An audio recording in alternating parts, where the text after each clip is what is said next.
భారత tennis star Sania Mirza వరుస విజయాలతో దూసుకుపోతా మంచి జోష్ మీద ఉంది. అయితే తాజాగా మరోసారి సానియా స్టెప్లు ఎరగదీసింది. మొన్న వింబుల్డన్ డబుల్స్ గ్రాండ్ స్లామ్ గెలిచిందిగా. ఆ ఆనందాన్ని భర్త షోయబ్ మాలిక్ తో సెలబ్రేట్ చేసుకోవాలనుకుంది. అయితే షోయబ్ ఇప్పుడు శ్రీలంక టూర్ లో ఉండడంతో డైరెక్ట్ గా అక్కడికే వెళ్ళిపోయింది. మ్యాచ్ అయిపోయిన తర్వాత షోయబ్ తోనూ ఇతర పాక్ క్రికెట్ టీం మెంబర్లతోనూ కలిసి స్టెప్లు వేసింది.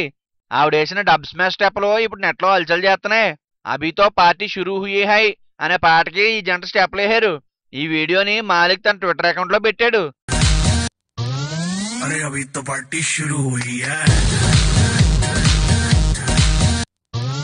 अरे अभी तो पार्टी शुरू हुई है, अरे अभी तो पार्टी शुरू हुई है।